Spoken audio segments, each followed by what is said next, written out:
tender, hot and spicy, with a steamy look. It was passed on down by my mother, sweet. She told me, honey, this will be a real good treat, to turn a man's heart into a buttercream. Well, you cook a dish that makes him want jump and scream. So come into my kitchen, Come into my kitchen. come on down to my kitchen. Come on down to my kitchen. I said, come into my kitchen. Come into my kitchen. Come on down to my kitchen. All right, so I'm going to make traditional Mandarin or Mooshu pancakes, and this is one of many different methodologies for this. And I've got in the bowl here about a cup and a half of flour, so in this case I measured out 180 grams. And to it I'm going to add both hot water, or this is tea kettle hot boiling water, and just regular tap cold water. And the reason I'm going to use 50-50 is that the hot water actually denatures the proteins a little bit, and so you get less gluten development. Cold water won't do that, and so by using a 50-50 mix of the two waters, we kind of get softer dough, and so it's not overly too chewy, because we don't want too chewy of a pancake. You could also do this with all boiling water or all cold water. It really isn't going to make a huge difference. It just, there's going to be a slight difference to kind of the chew at the end. But anyway, let me do this. And so what I want for the amount of water then is, in total, 50% of the weight of the flour in water. So I got 180 grams here. I need 90 grams of water, and so 45 grams of hot. I'm going to do 45 grams of cold. So let me start off with the hot. Get 45 grams in here and try not to go over. A little over. Anyway, that was 48. And just stir this up and mix it around with the chopsticks, and you can see it pretty quickly just gloops up. And so for the flour that the hot water hit, in theory, it's going to, some of those proteins essentially unravel, and they're not going to ultimately turn into gluten, which is what gives our dough stretch. And then I'm going to just leave that setting there and add some more cool water until I get to a total of 90 grams of water.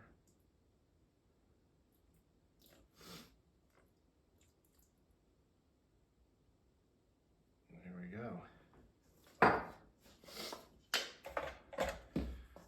So otherwise, there's not too much to this. I like to use chopsticks, not just because these are Chinese Mandarin pancakes, but what you'll find is that less dough sticks to the chopsticks, and it's easy to get it off than if I had used a wooden spoon that has a lot of surface area, and then I just get a lot of the dough stuck to the spoon, and it's just easier this way.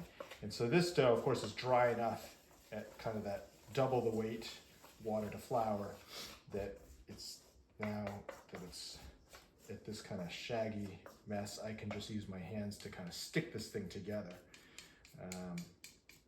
into a cohesive ball. Once I get into that cohesive ball, I'm simply going to cover it with another bowl and let it sit for about 20 minutes or so until the dough has had a chance to kind of fully hydrate and that water has soaked into all of the all of the flour. This is just simply all-purpose flour, some King Arthur flour here. I would recommend that when you're making these pancakes, use just regular all-purpose. You can use a name brand, or you can just use the grocery store brand. I would avoid cake flour. There's really very low gluten levels or protein levels in a cake flour. And in a bread flour, since we just did that routine of using hot water in order to kind of reduce the gluten formation, bread dough or bread flour is only going to exacerbate that. And so there's really, you're kind of using hot water to try and reduce gluten, and yet you just increase gluten by using bread flour. So use the all-purpose. I think that's probably the easiest way to go. And again, I'm just kneading this only so much to get all the loose dough incorporated, or most of it anyway. You can get to the point where I can just fold it in. There we go.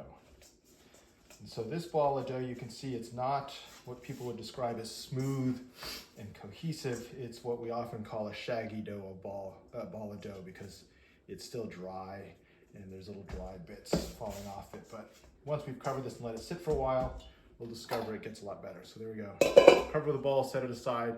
In about 20 minutes or so, we'll then move into the stage of just rolling this out into the pancakes and then pan frying them. Okay, so this dough has been resting probably for close to half an hour now. And you see it's still got some dry bits on the outside edges, but basically I'll give this a couple quick kneads just to kind of work them in and get them out of the way, and they'll kind of get incorporated as we go. But this dough is now pretty soft and supple, and it should work out just fine. So what I'm going to do is there's a couple different ways to approach this. When I was a little kid, my earliest memory was rolling these things out into a big flat piece and literally cutting circles. Today, what I'm going to do is a slightly different version of that, which is a little bit more like I would do dumplings, which is roll this into a rope, as best I can anyway. And then I might cut, or in this case, I'm just going to break off some pieces that are about the same size. So there's 2, so we'll just do that to get this going. Keep that covered so it doesn't dry out. And each of these, flatten them out by just pressing them down, and then I'm going to roll these out a little bit just to kind of get them started, and then I'm going to stick them together.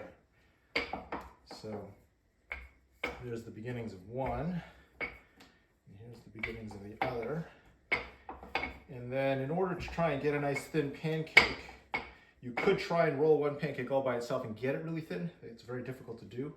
So what we do, and this is what I used to do when I was a little kid, this was the fun part, was getting a little bit of sesame oil, painting the pancakes on one side each, and then sticking them oil to oil side, so that ultimately, after we've rolled this out and cooked it, those 2 pieces will separate into 2 separate pancakes.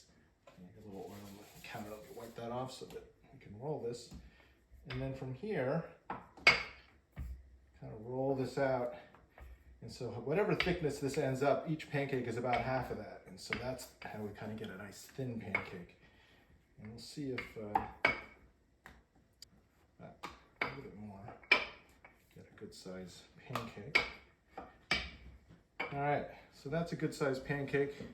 For our purpose, we're going to go and put this onto a nice dry cast iron griddle. This is already hot and heating. So just lay it down there. I want to cook this until you start to get a little bit of browning, not much, just maybe a little tiny little leopard spots. You don't want to cook it too thoroughly though. If you really brown it, the whole pancake starts to get crunchy. And we want this to be soft and pliable, and so you can wrap it up with your mooshu.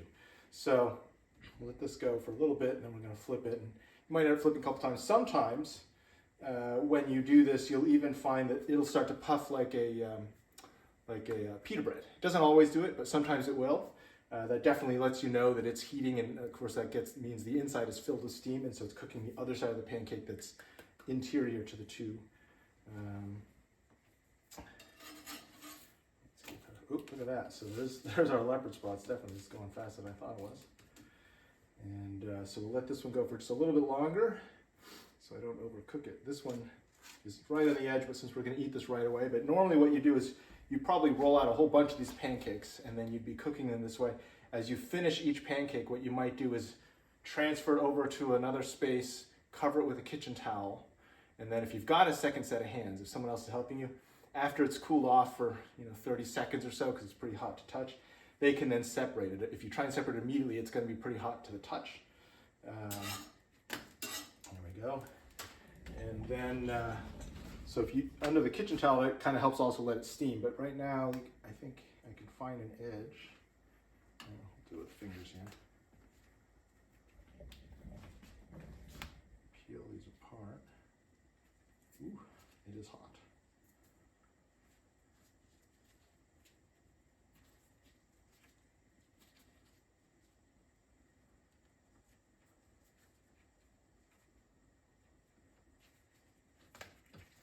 Hot. There we go. The nice thing that you find is this side is browned, got the little leopard spots. This side is not, but that helps keep it soft and pliable. You can go back and cook this again, but if you really want to make sure they stay nice and soft, I would just stack them up, put a kitchen towel over them, it'll keep them nice and warm. And then in the meantime though, take one of these, and we've got our filling, and I'm going to do this. I'm going to add a teeny bit of hoisin. Not a lot. Paint that around with my finger. There we go. And then I like to do similar to what Chris did, was fold over the bottom and then roll from there, so that as you lift it, the juices don't come pouring out of the bottom, although once you bite into it, oftentimes it does anyway. But we can give this a taste.